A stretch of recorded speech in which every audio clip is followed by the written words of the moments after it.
প্রায় 2 দশক পর পুনরায় রাষ্ট্রীয়ভাবে পালন হচ্ছে জাতীয় কবি কাজী নজরুল ইসলামের ১২৭তম জন্মবার্ষিকী।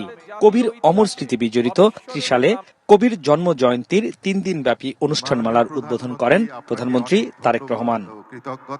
প্রধান অতিথির বক্তব্যে উঠে আসে গেল সপ্তাহে আলোচিত রামিসা হত্যাকাণ্ডের প্রসঙ্গ।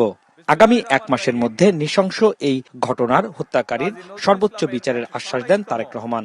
এই ধরনের শিশু নির্যাতন বা নারী নির্যাতন বর্তমান সরকার কোনোভাবেই মেনে নিবে না।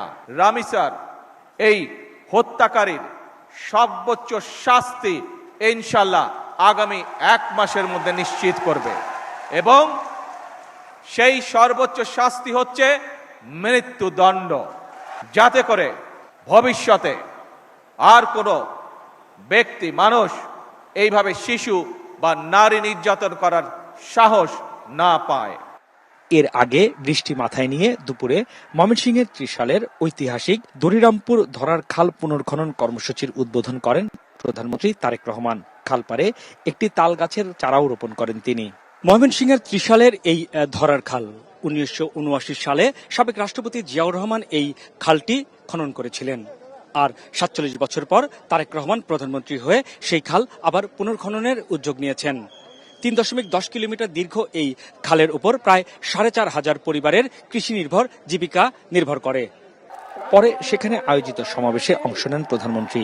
নেতাকর্মীদের উদ্দেশ্যে প্রধানমন্ত্রী বলেন, কৃষি কার্ড ও ফ্যামিলি কার্ড সহ নির্বাচনী প্রতিশ্রুতি বাস্তবায়নে কাজ করছে সরকার। 20 কোটি মানুষের সমস্যা একসঙ্গে সমাধান করা সম্ভব নয়, তাই সরকার ধাপে ধাপে কাজ করতে চায়। দেশের উন্নয়ন ধারা বাধাগ্রস্ত করতেই একটি পক্ষ অরাজক পরিস্থিতি সৃষ্টি করতে চায় বলেও মন্তব্য করেন তিনি।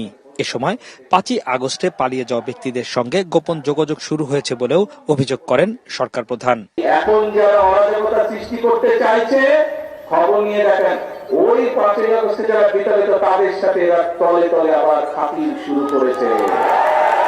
যেইভাবে মানুষের ভাগ্য তারা ছিনিমিনি করবে, এই কাজ আর হতে দেওয়া যাবে না। সন্ধ্যায় ত্রিশাল নজরুল অডিটোরিয়ামে আয়োজিত ময়মনসিংহ উত্তর, দক্ষিণ ও মহানগর বিএনপির সাংগঠনিক সভায় যোগ দেবেন প্রধানমন্ত্রী তারেক রহমান। হাসনাইন তানভীর, মাছরাঙা সংবাদ, ময়মনসিংহ।